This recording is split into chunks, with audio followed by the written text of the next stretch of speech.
नमस्कार। क्या आपको ऐसा लगता है कि अ, लोग अपनी जो बौद्धिक क्षमता है या जो अपना जीनियस होना, स्मार्ट होना या या उनकी बौद्धिक क्षमता हम हमसे कुछ अलग होना या कुछ ज़्यादा होना, ये लोग जन्म के साथ लाते हैं या उनमें जन्मजात होते हैं? अगर आप ऐसा सोचते हैं तो आप बिल्कुल ठीक सोचते हैं। ऐसा रियलिटी ये है। लोग मतलब जो भी आज के समय में जीनियस हैं या जो एक्स्ट्राऑर्डिनरी माइंड के हैं, वो उनके अंदर ये जेनेटिक होता है या मतलब जन्म के साथ ही ये होता है। ये उनके किसी पेरेंट में हो सकता है, बोथ ऑफ कोई पेरेंट या किसी और कोई उनका और रहा हो ग्रैंडफ़ादर, ग्रैंडमदर, किसी में भी कहीं से भी जेनेटिक आ सकता है। पर ऐसा नहीं है कि केवल उतने से ही वो कुछ अपग्रेड कर जाएँ, ये ज़रूरी है। क्योंकि जीनियसनेस ये एक बौद्धिक क्षमता देता है। नॉलेज किसी चीज़ की नॉलेज या जानकारी नहीं देता। जैसे कोई भी बहुत जीनियस पैदा हुआ, जन्म लिया, उसे ये नहीं पता कि अपनी इस देश की हिस्ट्री, ये सब चीज़ें, क्योंकि वो पढ़ेगा तब जानेगा। हाँ, उसके अंदर ये क्षमता ज़रूर होती है कि वो अगर पढ़ेगा तो वो आपसे जल्दी सीख सकता है बस। लेकिन उसकी जो नॉलेज है, उसके जो वो इसी दुनिया से पाएगा, इसी समाज से पाएगा, उससे अलग नहीं पाएगा। इसलिए ये चीज़ें हैं, मैटर करती हैं कि नहीं, किसी की याद करने की क्षमता अच्छी होती है, किसी को चीज़ें जल्दी समझ आती हैं। पर मेहनत से उन चीज़ों को हासिल किया जा सकता है, ये भी पॉसिबल है। जैसे हाँ, हो सकता है आप उस लेवल तक ना पहुँचे, पर आप काफ़ी अच्छा कर पाएँगे। आपको याद होगा स्कूलों में हमें हिस्ट्री, सिविक्स, ज्योग्राफ़ी या साइंस, जो भी सब्जेक्ट्स याद करवाए जाते थे, हमें बोला जाता था हम याद कर लें, उन पे होमवर्क करें। क्यों करवाया जाता था? इसलिए केवल नहीं कि हम उसके 2 रीज़न होते थे।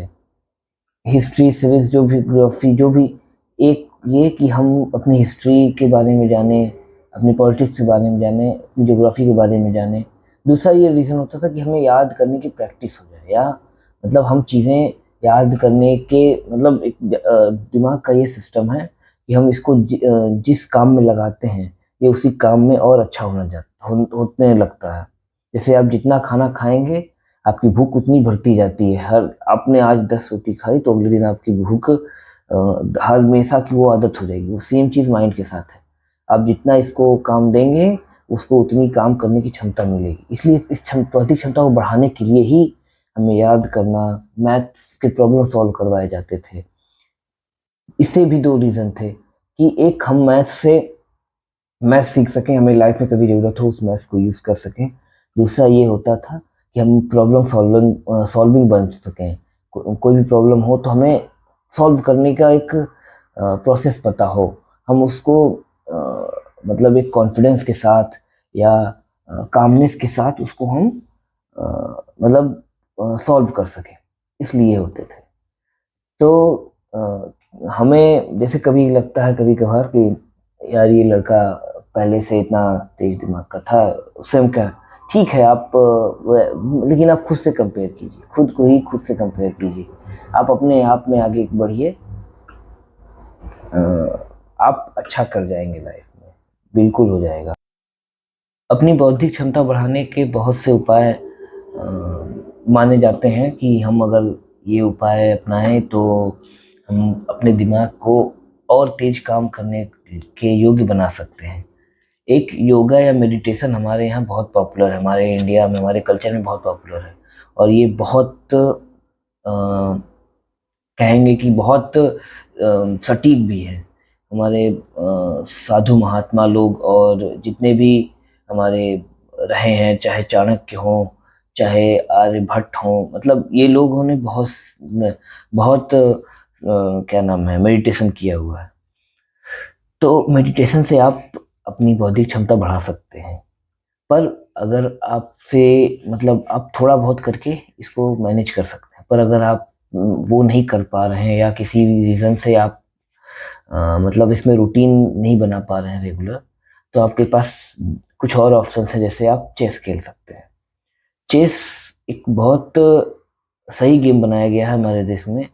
ये अपनी हमारी बौद्धिक क्षमता को बहुत अच्छे से इंक्रीज कर सकता है। मतलब अब अगर आप चेस खेलते हैं तो आप देखेंगे उसमें इतने रूल्स बनाए गए हैं जिससे हमें ये समझ में आ जाता है कि लाइफ में हर पॉइंट के लिए मतलब हमें किन पॉइंट्स पे कैसे मूव करना है या क्या फैसले लेने हैं, बहुत इंपॉर्टेंट है, सब कुछ सिखाता है। इसलिए चेस को मतलब एक ये नॉर्मल गेम नहीं है आपकी। मतलब अगर आप डेली खेल रहे हैं, आप सिस्टम के साथ मोबाइल से या किसी के साथ खेलें तो ज़्यादा अच्छा है। आप फीलिंग्स के साथ उस चीज़ को समझ पाएंगे। और दूसरा, आपका दिमाग उस तरह से काम करेगा कि हमें किन परिस्थितियों में क्या फैसले लेने हैं। तो चेस का बहुत बड़ा रोल है हमारी लाइफ में। मेरे हिसाब से हर इंसान को चेस अगर एक मनोरंजन का भी साधन हो जाएगा, आप अपने खाली टाइम में इसको खेल सकते हैं, तो खेलना चाहिए। दूसरा ऑप्शन है आपके पास मैथ्स। मैथ्स प्रॉब्लम आपको पता होगा कि कहीं भी कोई भी साइंस हो या कुछ भी हो, बिना मैथ्स के पॉसिबल नहीं है।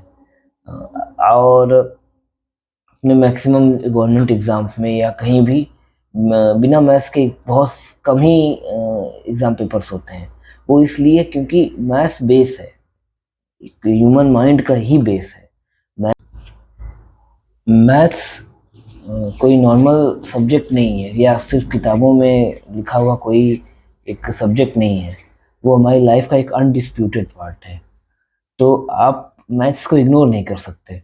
हाँ, जिनको मैथ्स पसंद नहीं है वो इसको एज अ मतलब आप अपनी लाइफ का एक ऐसा हिस्सा मान के चलिए कि ठीक है आपको पसंद नहीं है लेकिन आपको ज़रूरत है करने की।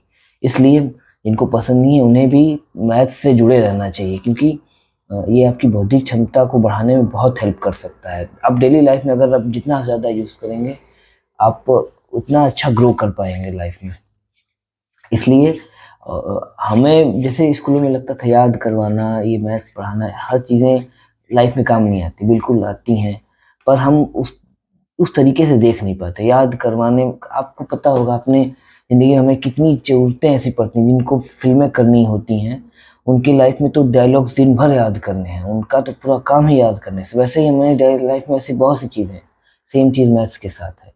तो मैथ्स या अब जैसे भी हो सके, अब मैंने जो भी रास्ते बताए हैं, चेस खेलना, मैथ्स देखना, मैथ्स सॉल्व करना, या सबसे अच्छा योग करना, आप इन तीनों में से कोई भी रास्ते अपनाते हैं, वो आपकी मर्जी, आपके लिए जो भी सुटेबल हो।